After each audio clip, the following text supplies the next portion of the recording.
My final segment is going to be on MICE and Indian weddings. But before that, we'll have, if you have any questions relating to what I just covered, you can ask your questions now. Yes, Amit? There is no question, but I just want to tell the incident that a couple of my friends were here from India in holiday in Phuket. And they just checked in and they kept their cash in the bag. They said that we are still cleaning, making the room. So they went out. They said, okay, we'll wait in the lobby. And by that time when they came back, there was no cash. The bag was not there. And then they called me and I called Ramneek. We found out everything, but they said, sorry, I mean, if it is gone, it is gone. We cannot do much. That's it. They gave us some website to, put the complaint, and nothing was done. So I don't think it's that safe. They say you should have kept with you, or we can call the police, but we don't take any responsibility if you have kept the cash in your room. And that's the end. No, you're talking about keeping the cash outside. We are talking about inside the safe. No, but I'm saying is, then even it's still a hotel room. I mean, there is only people who are cleaning. So hotel should take some action, or not just say that, okay, you want a police complaint, we can do a police complaint, but we are not responsible. So it's not that safe.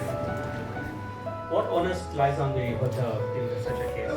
Such a case, I will say that we don't say that we are not responsible. The reason is all the cameras are there, and even if we have a room keys also, we tell them what person is coming what time, and we go and see our cameras, and we try to help the people, and we even take the client to show them what time you came, where you keep the bag, and how many people came in the room when they were cleaning it, and we all investigate all the people. We do our best. My next issue would be on MICE and weddings. David, can you give us some figures about, I understand according to TICASO's 2018 report, you had 1.5 million international business event travelers generating over 96 billion baht in revenue. And the local had 33 million domestic participants with 117 billion baht. Where do you see this curve going in terms of local and international separately? I mean, hopefully up. But these gentlemen answered a question which I didn't get to answer, and that is what are the desirable markets? And for me, I would say Americans, because they're far away. They come to a hotel in Thailand and you can provide sloppy service and they think it's culturally wonderful. You can get away a lot with Americans and other nationalities. Number two, Indians, but my God, they've got sharp eyes. So we need to be on the ball, which is why the hotels often complain, oh my God, we've got Indians coming, because you've got to work harder and you've got to be providing a very slick service. And then the third, which might shock you, China. That is an amazing market to tap. Because when we talk about China, like there's I think the China event that's just been confirmed in a couple of years over at Impact for 20,000 delegates coming in. We think of the mass market and we think 1,500, or if we're lucky, per room per night in revenue. But my colleague left our Phuket hotel a few months ago, and he's now general manager of an all villa property in Phuket. 37 villas.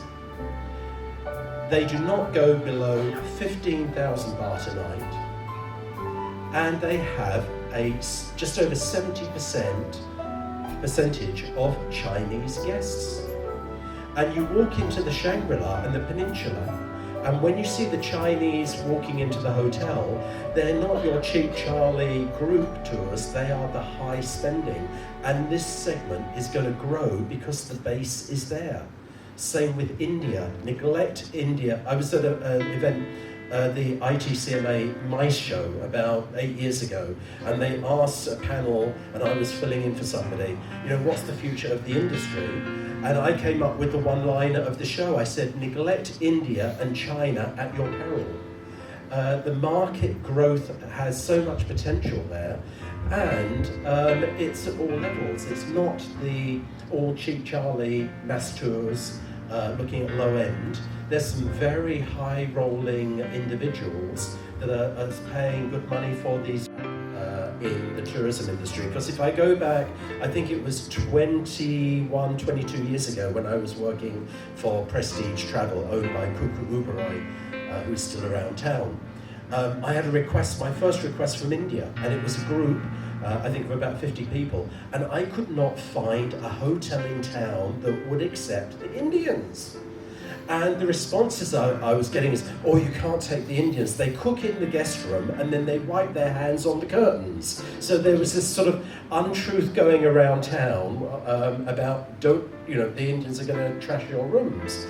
Now, every hotel, even Mandarin Oriental and the peninsulas, are wooing the Indians. We're in hospitality. We need to raise our game.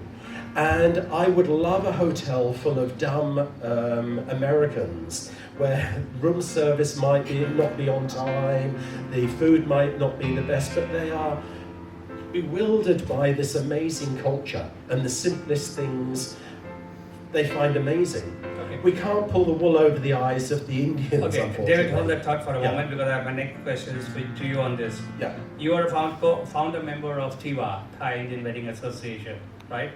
And earlier today we talked, you said there were 320 weddings. Correct. Now, if my memory serves me right, that's a reduction from the previous years, Yes. right? Now, we'll come to that numbers later, but tell me, what's the stress level for the hotel staff during an Indian wedding? High. But in actual fact, not as high as 6 months before when we go through the negotiation. So, when I'm getting a call at 2 o'clock in the morning, and you did say that at 2 o'clock and agreed to that. So the stress, I think, is in the negotiation. But I have been adopted by so many Indian families, because once they've confirmed the Indian wedding, Mr. David, come up to our suite. You are now part of the family. And I was on a panel for TAT's Indian Wedding Symposium this year and also in Pattaya 3 years ago. And the hotels asked me, how would you get the Indian wedding business? And I said, it's very easy. It's not rocket science. You just have to care for the customers. And unfortunately, a lot of the Thai hoteliers are not like that. Even my sales team, oh my gosh, we're going home at 7 o'clock. Well, the Indian inspectors are going to start having dinner at 10:30 at night. I'm sorry, you need to be here and you need to understand what's being discussed. But my gosh, 8 o'clock and my Thai team are home tucked up watching some Thai soap opera. Meanwhile, I'm about to start dinner at 10:30. And I just think it comes back to that core element of hospitality. We have to be willing to please the customer. And I don't think that there is a nation that's, oh my gosh, they're very demanding. Any smart nation and smart travellers these days have a certain expectation, and we just have to live up to that. And the most important thing is the food. If you've got an Indian chef or you have a tie-up with the caterer, that is the most important part, because nobody's talking about the bride's dress a year ahead of a year after. They're all talking about the food. Was the chat or the pass around cold, and something went wrong with the food? You've got a North Indian chef trying to cater to a South Indian audience. So food, get that right, be on point, and I think you can target the Indian weddings. 320, but it's not the competition just on Indian weddings, it's MICE as well. I was in Singapore for a week last month, and all of the key agents over there, and Singapore is our corporate hub, the main feeder market for Thailand, if you take out India and China. And 9 out of 10 agents were saying no to Bangkok or Phuket, and yes to Vietnam. Lower price. Da Nang is coming up with new hotels, and they are undercutting Thailand. And everybody loves a new hotel at a cheap deal. And I think this is something that we need to address. Actually, Marriott Marquis is now doing a lot of Indian weddings, right? But I remember a few years ago when I had approached that hotel, they said, we don't want Indian weddings. Was this I mean, within 20 days of opening the hotel, we did our first Indian wedding there. I know. No, I think I'm talking before the branding. Okay. But there are a lot of other hotels also that refused. Pieces, of course, negotiations is the initial phase, and you kind of go through it. It's about making them feel that they won across the table. You know, you might still be getting your deal at the end of the day, but it's really about, in Indian weddings, it's like that. They know how much they want to spend. I mean, you're showing them. Indian weddings, unlike MICE, is some place where you kind of show them value. You can get that little extra out of it. Now, when it comes to the hotel perspective, more than you, it's about keeping your team motivated, you know, at that point in time. But the good part is now, I mean, in my hotel at the Marquee, we've done some 700-800 pax weddings there. The hotel kind of looks forward to it. They know it's going to be 3 days of pain. But then when they get the service charge at the end of the month, they keep asking me now, every time I'm walking across the lobby, when it's going to be the next Indian wedding, you know. Because they know the service charge, the revenue generation that they're going to get eventually because of this. That's the motivating factor for them. You know, it's 3 days of pain, but it's good revenue, get close to your budgets. It adds a lot of value. I mean, and like David said, you just take care of the food and a few other things. I think because we have compared markets over the past 7 years as the business has evolved. If you handle the Russian business, Russian group business, MICE or even leisure, and they've been knocking back the vodka, and if you're lucky, by midnight everybody's so drunk they're in their rooms. The unfortunate thing why I absolutely detest the Indian groups and the Indian people is they're very friendly, they love music, they love to dance, and they love to party. And I know for this coming weekend, I'm going to be in the ballroom at 5 a.m. wishing, oh my gosh, I wish I had an Aussie group who'd be tucked up in bed at 9 p.m. And so the fact that the Indians are great party goers, you can look at it negatively. The hotel team said, oh my gosh, we've got to work till 5 or 6 o'clock in the morning. That is just the reality of it. And I think we have to embrace that element. But given an Aussie group who'd be tucked up in bed at 9 p.m. or an Indian group partying and celebrating till 6 a.m., give me an Aussie group. But they're not coming. Yeah. Rakesh, feel free to add to that. I also want to ask another question. Now, as we were discussing earlier, Hawaiian is a #1 destination for Indian weddings, followed by Phuket now and Bangkok also, especially Marriott and Anantara are doing a lot of weddings, and I think Pattaya a few. Now, I know many people, many guests who come here, when I ask them, do you want to do it in Hawaiian? They ask me which hotel, you give them 5-6 names, and they say, no, I've been there 4 times, I've been there 5 times, I've been there 6 times. So these people then don't want to do it in that place. Now, if you know, many Indian weddings are now going to Turkey and so many other new exotic places. But there are still weddings happening over here, right? As you said, 320, which is not far from the peak figure a few years ago. Now, who are these people who are coming here? Are they the 2nd tier, the 3rd tier towns in India? Or are they still coming from the main cosmopolitan Bombay, Delhi, Chennai, people coming here? Which is a new group? See, new group, a lot of started from, I will say that, of course, people are still coming from Bombay, Delhi, capitals, but like Ahmedabad, people coming from Lucknow, people are coming from wedding, Calcutta a lot. So they are coming from small places also, but still, I think that wedding will still increase. It's a value of money here. The service they get, excellent here. Like David said, we prepare our mind. People now, Thai people look for that when the wedding is coming. Hard work is there, of course, and they know it. But end of the day, don't forget, the Indians who demand lot, end of the day, they give very good tip also, and they make sure the people are happy. Now, MICE events, as all of you agree, it's much more easier. How do you attract, and hotels in Thailand are much cheaper than hotels in India. The service and everything is at a totally different level. Plus, an airfare from Bombay to Bangkok is cheaper than going from Bombay to Delhi most of the time, right? So it's obviously a very attractive proposition as it is. But what's the next step to taking it even higher? I mean, getting more and more. Now, I think, Abdin, a balance is needed. If you're a hotel and you're looking for Indian weddings, you need to say, how much of that Indian wedding business do I want? Now, many families look at the hotel and the wedding planners say, it's a wedding factory. That's the phrase, it's a wedding factory. Avoid Sheraton at all costs. But I believe this year they have 36 to 38 confirmed weddings, so they're the market leader. But they've lost leisure because of that. And so more hotels want to step into this segment. But I think Thailand has become a mainstream weddings destination. And we are losing that high end. As you mentioned, they're going to Turkey, they're going to Dubai, they're going to Bali. And Thailand's become known as been there, done that, and it's affordable. So the ultra net worth Indians who want the best for their daughter, and they may want $1 million wedding, I don't think that they will look at Thailand because it's known to be mass market. Also, a key factor that's driving these second and third tier cities is the airlift.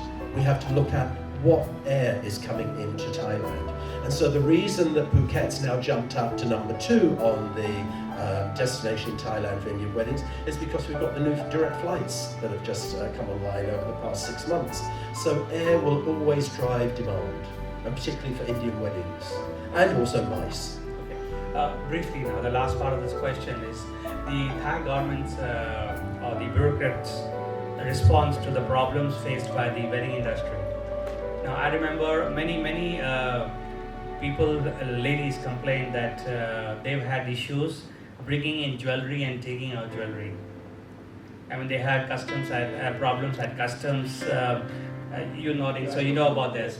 So why isn't the government doing something about it? Because in India, as you know, previously we had a scheme, now also do it. If you want to carry in something valuable, let's say I'm carrying $50,000 because I'm going from here to a third country and I need to take the money over there. I declared over there that I'm staying here, but this is the money I'm carrying. You have it over here also, and I will take it back with me.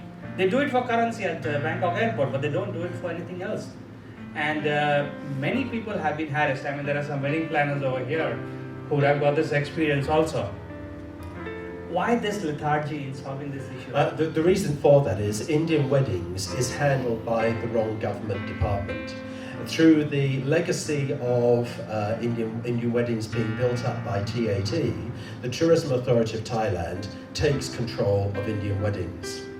Indian wedding should actually be handled by TCEP, the Thailand Convention Exhibition Bureau, but this has been a hot topic over the past certainly 7 years, possibly a decade, in that TAT will not relinquish the Indian weddings because they have significant government funding and their budget is based on the success story of the Indian weddings, but TCEP have continually had their eye on that segment.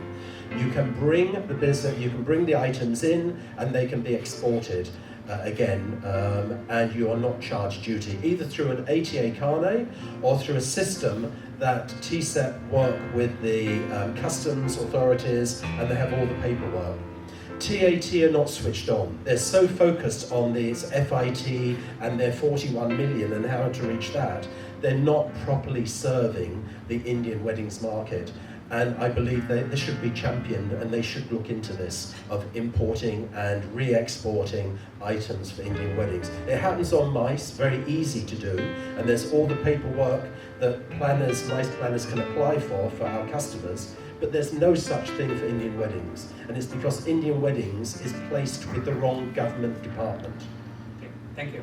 I'd like to go to the next part, the final few questions, and I'd like to play a video clip.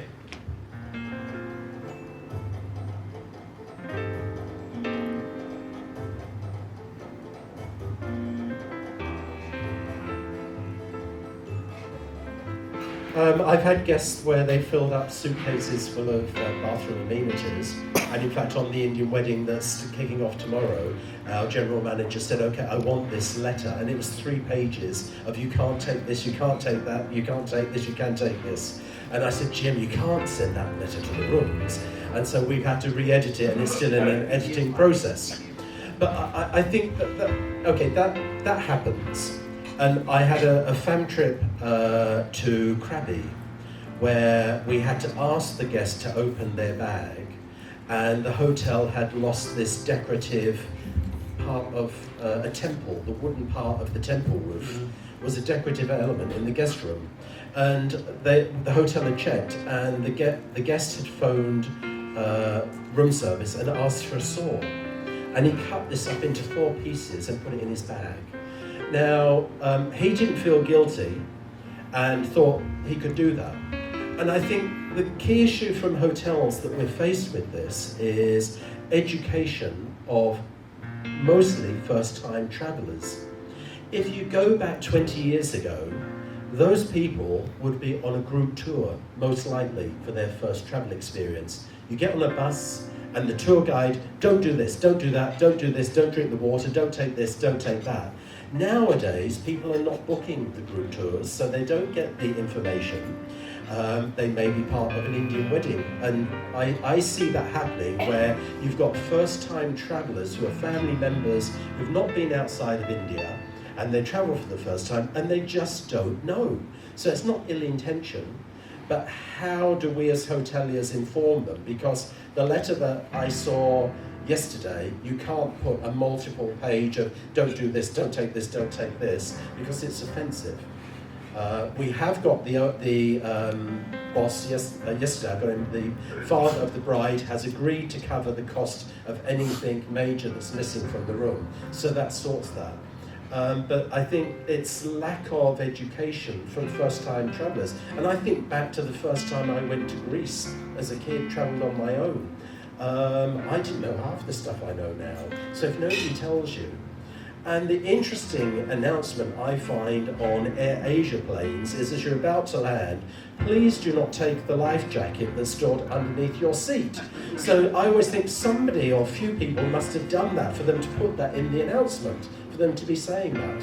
So I think if it's there, and if you're not informed, don't take it, take it. So that video that was made it was made by an Indian hotel group, Exigo. So it's a travel group or something. So this happened because I think about 2 weeks ago there was an incident in Bali, and it was quite embarrassing and for them. Yes. I'm not sure how they will be going back, because I think out of the 1.5 billion Indians, I think 1 billion know about it already. Right. So I think they came up with this. Now, how much do you agree with this particular tick and cross? Well, I made a list over here, like the toiletries. What happens to the half-filled bottle of shampoo that is left? Do you refill it and put it back, or do you chuck it? What do the hotels do? Traditionally, we have chucked it, but now we're moving to sustainability, which is driving the industry a lot now. There's a major change within hotels where this whole sustainability is just taking off, and we're having to address this. But we're using refillables, and they're being introduced. And I think that somehow we need to educate the first-time travellers. Okay. Otherwise, they will ask for more amenities. What we've done with the wedding is we won't restock the room more than twice: morning refresh and evening turn down, and they're not getting any more amenities. So anything that you were going to say something? Yeah, I mean, exactly. The perishables, right? I Yeah. mean, so that's kind of a understood thing that yes, you can take it home. I mean, at the end of the day, but so like a pen and a paper and the shampoo and the conditioner and the toiletries, not the mirror, not the No, that was more. So the perishables is all right, Mhm. and it's become a norm that you can take it home. But yeah, I've been of the opinion, and you use what's there in the room and you just leave it there. And these are fairly rare cases, and I still remember an event I was doing down in Phuket when it used to be the Sheraton at Laguna, and they have long-term residences, and there was a British couple who had stayed for 6 weeks, and when they checked out, it was a big hoo-ha. They had repainted the lounge in their room. They'd gone to a DIY store, they didn't like the colour. They were there for 6 weeks, and this couple had painted the hotel lounge a colour that they liked. So that's a bizarre story, 1 in a million cases of happening, but I don't think it's frequent enough to have these type of videos. It's humorous, but I don't think the hotels have this factored in. I don't know about Marriott, but for the I don't think a hotel will come up with such a video. That could be a bit. It's humorous and interesting. Yeah. All right. Now, napkins and towels, do you factor the loss of these two items in your costing, or don't you? I mean, we don't. We don't. That's pilferage, right? I mean, you just don't factor that in. But I how mean, much is the pilferage? Let me ask you. Towels and napkins. I won't be able to give a precise answer on that. Not much. I mean, it's more, yeah, and people are not taking towels and napkins home now, you know. Okay, I have a confession to make. I always pick up the pen. But can I tell you this story? I did a 850 Aussie conference down at Shangri-La many years ago. It was about a $2.5 million event at the time when actually it was during SARS, so it was a blessing for the industry. And Australian Business Theatre, who were the production agency, brought in these revolving mirror balls. There were 120 battery-powered revolving mirror balls that was placed as a centerpiece on the table. And they were brought in under ATA Carney, so they all had to go out because they were duty-free. And I said, oh, I quite like them. So I bought them, I think, for 100 baht, and empty boxes went out, and they stuffed shopping in the boxes, and they exported them, no issue there. So then I ended up at Amari, and I said, look, I've got these 100 plus mirror balls, let's do a night of stars. And we had one of the local Australian societies, I think it was the Melbourne Cup, and we used the mirror ball. And at the end of the function, I was panicking like crazy because mostly the ladies had these mirror balls under their arm and they're walking out. And I ended up, I think, with 20 mirror balls left. And so it's not one nation, it's just people see something and they think, oh, I'll have that. And they don't think it's pilfering, they just think, and to be quite frank, have I been on a plane where I thought, oh, that spoon is quite handy and it's slipped in my pocket? I've done that, not often. But I have done that, and I can see where people are coming from. Yeah. Friends, do you have any question that you think you'll remember tomorrow morning? I would like to ask about this, what is happening, like Vietnam is taking away our business, our travel business and all. These, small agents coming in, foreigners. I mean, I'm doing an Indian business, in Indian market. So some Indian people come in, open their own small shops and take away our travel business and all. And the trouble that is happening in the airport, in the immigration, they are taking money for visas and all. Express visa, 300 baht per piece, no receipt and all. Who is going to tell the government about this problem? How are we going to let them know? How are we going to push them to do something about this? I think ultimately it's going to be customer driven, arrivals driven.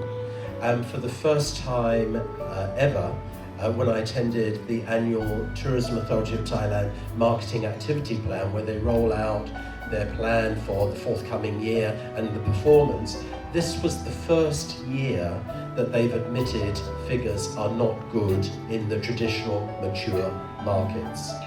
And if we continue to see a decline in tourist arrivals and we're not heading towards that 65 million or 100 million that's being forecasted in many years' time, I think the arrivals, if they do drop and continue to drop, will drive the market. The big talk at the moment is over-tourism.